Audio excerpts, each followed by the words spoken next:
महाभारत का युद्ध समाप्त हो चुका था। कौरव मारे जा चुके थे, पांडव विजयी हुए।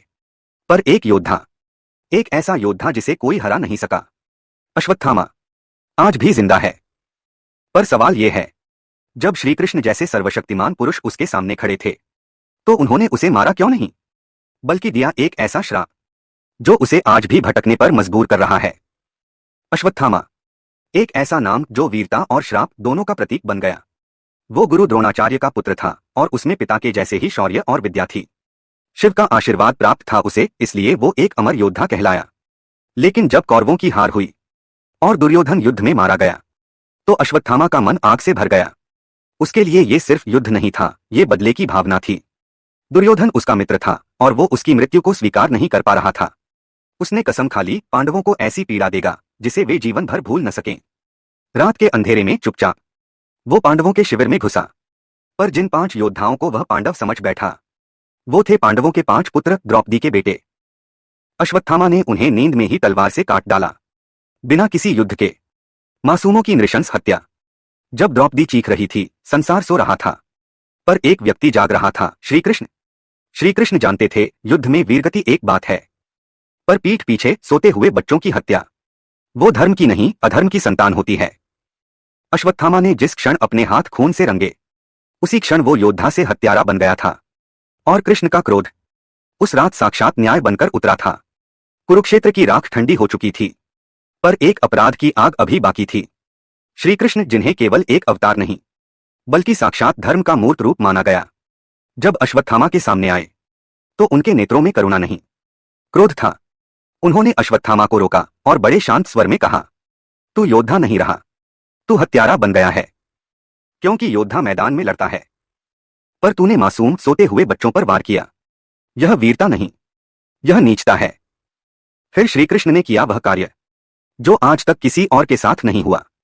उन्होंने अश्वत्थामा के मस्तक से वो दिव्य मणि निकाल ली, जो उसे अमरत्व, बल और तेज देती थी। वो मणि जो उसका गौरव थी, अब उसका अभिशाप बन चुकी थी। मणि के हटते ही उसका तेज चला गया, शरीर कांपने लगा और उसकी आंखों से पश्चाताप टपकने लगा। लेकिन कृष्ण का न्याय अभी समाप्त नहीं हुआ था। श्रीकृष्ण ने उसे श्राप दिया, तू जीवित रहेगा, पर तेरे घाव कभी नहीं भरेंगे। तेरा शरीर धीरे धीरे सड़ता रहेगा। तू कलयुग के अंत तक भटकेगा, पर कोई तुझे समझेगा नहीं। तू किसी से बात नहीं कर पाएगा, हर युग में अकेला रहेगा, शापित, भुलाया हुआ, पर जीवित। कृष्ण का यह न्याय सिर्फ सजा नहीं था, यह एक चेतावनी थी कि अधर्म का अंत हमेशा मृत्यु नहीं होता, कभी कभी वो जीवन भर का पश्चाताप भी बन सकता है। जब श्रीकृष्ण ने अश्वत्थामा को पकड़ा, जब उन्होंने उसकी मणि छीन ली, तो हर किसी को लगा अब उसका अंत निकट है। लेकिन कृष्ण ने तलवार नहीं उठाई, उन्होंने उसे मारा नहीं। और यही सबसे बड़ा सवाल बन गया कि जब सामने अधर्म स्वयं खड़ा था, तो भगवान श्रीकृष्ण ने उसका वध क्यों नहीं किया? उत्तर साधारण नहीं था, क्योंकि कृष्ण जानते थे कि मृत्यु सबसे आसान दंड है। एक पल में सब कुछ समाप्त, लेकिन अपराध को समझने का, उसे भुगतने का कोई अवसर नहीं मिलता। श्रीकृष्ण ने अश्वत्थामा को वो सजा दी जो मृत्यु से भी अधिक भयावह थी। एक शापित जीवन, जिसमें वो जीवित रहेगा पर हर क्षण मरता रहेगा। ना किसी से बात कर सकेगा, ना किसी को अपना कह सकेगा। हर दिन उसे अपने अपराध याद दिलाएंगे, हर रात उसे उस क्षण में ले जाएगी जब उसने मासूमों को मारा था। कृष्ण ने कहा था, मृत्यु मुक्ति देती है, पर पश्चाताप आत्मा को खा जाता है। अश्वत्थामा, तू इसी पश्चाताप में जलेगा। इस निर्णय के पीछे एक गहरा संदेश छुपा था, हर युग के लिए, हर मानव के लिए, कि पाप केवल शरीर को नहीं, आत्मा को भी जला देता है। और सबसे बड़ी सजा है जब आत्मा जिंदा होती है पर चैन से मर नहीं सकती। श्रीकृष्ण ने उसे अमर नहीं, अशांत अमरता दी, ताकि अगली पीढ़ियां समझें, धर्म का अपमान करने वालों को क्षमा नहीं मिलती, बल्कि वो जीते जी इतिहास की सबसे गहरी सजा भोगते हैं।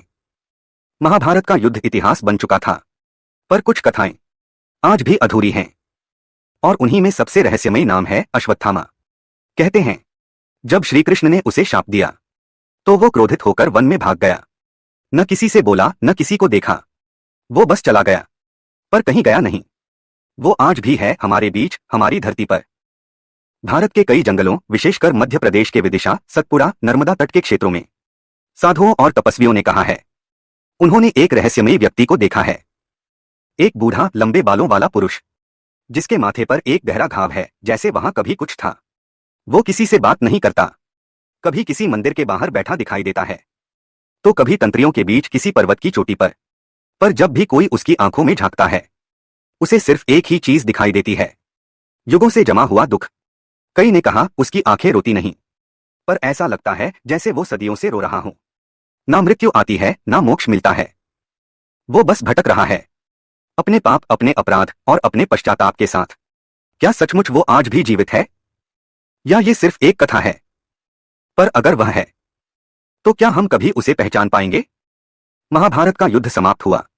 धर्म और अधर्म की लड़ाई में विजयी कहलाए पांडव। पर उस युद्ध का एक पक्ष ऐसा भी था, जो शस्त्रों से नहीं, आत्मा से लड़ा गया। वो था मौन युद्ध।